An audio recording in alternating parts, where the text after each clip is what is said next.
guys, sa video ko na ito, mayroon pong nagsabi dito, wag lang labas ngipin. Okay na sana, ngiti lang ang kailangan. Okay. So, ipapaliwanag ko sa kanya kung bakit ako nakangiti. Kasi, nag-entertain ka ng mga tao. Ang viewers po na yan ay over 500,000 for, I think, magto 2 days pa lang yan. Okay. Over 500,000. So, maraming nanonood. So, kailangan, ang nanood sa akin na ako ay sweet talaga sa inyo. Na hindi pa pala ito na ano.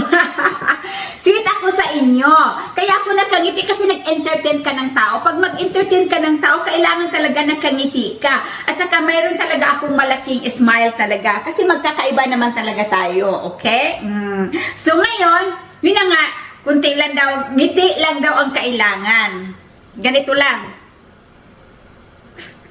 Pag ganyan ang ngiti ko, para naman akong para naman ako nagkalibanga or natatain na pinigilan. Kailangan talaga na confident kapag yung ngiti mo. Kung ano ang tawag doon, kung anong komportable mo na ngiti. O, komportable ako sa ganong ngiti.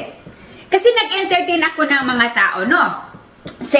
Nagsukat ako ng damit kasi nag-gain talaga ako mga nanay. Sabi ko, patay yung mga damit ko. So, of course, vlogger naman din ako. So, lagyan ko ng sound. At yan, no? Tapos, ganyan-ganyan ako. O, di ba? Kailangan talaga na mag-ano ka talaga. Makangiti talaga mga nanay, no? Kasi para makikita ninyo ang kagandahan ng aking vugan. Hindi vugan mga nanay. Kagandahan ng aking ngiti. So, yun na nga. Kasi pag doon mo malalaman ang tao talaga kung ano ba, mabait ba siya sa ngiti. Ngiting. Hindi nga kasi nga nag-entertain nga ako sa inyo, nanonood kayo sa inyo. Hindi ayoko na makasimangot sa inyo. Kailangan talaga tuloy ang ngiti ko habang bis-bis ako ng damit ko. Ay, pinaghirapan ko yan, pinapractice ko yan sa salamin ng maraming beses talaga. Hindi kasi mga nanay, no? Sa trabaho ko talaga noon, nagtrabaho din ako ng hotel. Kailangan talaga naka-smile ka. With voice talaga yan, naka-smile ka. Kaya itong smile na to mga kananay, nung nagtrabaho ako ng abroad, marami naka-appreciate dito. Napapansin talaga nila ang ngiti ko. Kasi nga, wide yung ngiti ko eh. Yun na nga mga kananay, nung na-appreciate nila yung yun lang si Manang, ito lang siya. Ang sabi din niya na hindi daw, ngiti lang daw. Hit niya yung ipin ko mga kananay.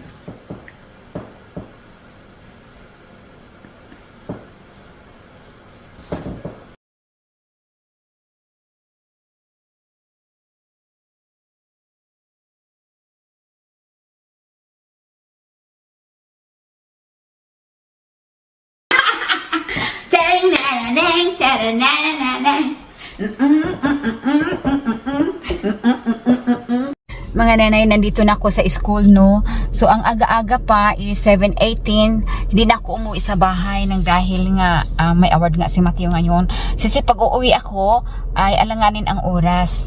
So, kaya dito na lang ako sa parking lot magantay. Maaga ako mga nanay nang dahil nga ang lalaki pa naman ang mga sasakyan nila. Aminin ko talaga, I'm not good for parking, you know? Lalo na pag parallel. So, kailangan talaga magitna ako. So, pagdating ko dito, mayroon nang nauna sa akin. Pero, marami pang parking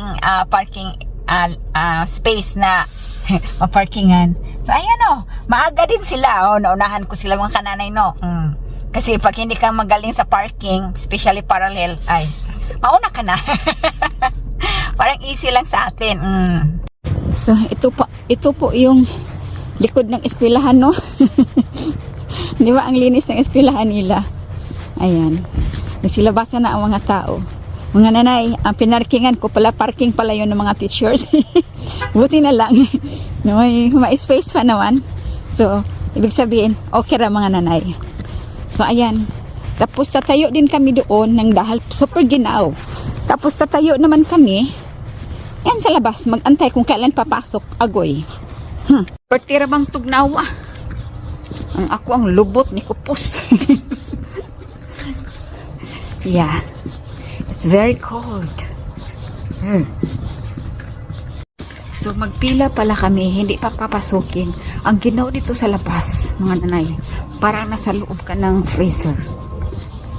Ginaw. Salamat, pinapasok na kami. So, now.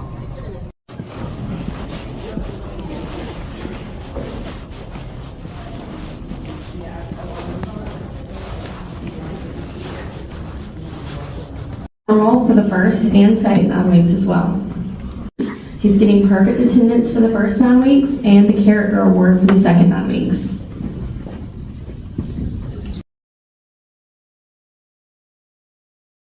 So, ayan, tapos na. Ay, ginawa ko. Galing ginawa. So, akala ko, ako lang ang nakaparking sa teacher's parking. Marami pala kami.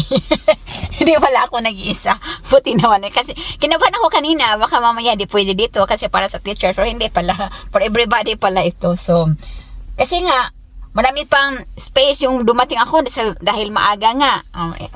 Pumisto talaga ang nanay. Umulan na mga nanay.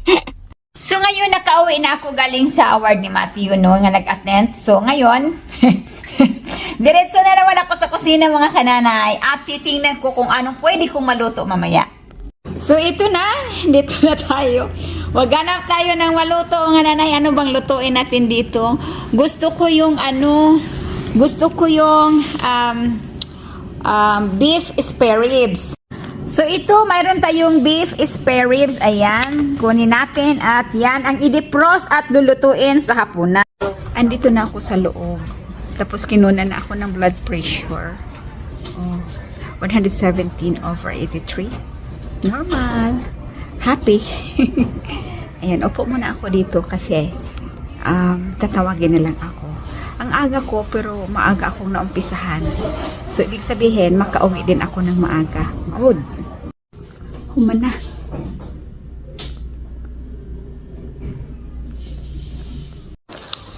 Dali ra kaayo. Humana ayun.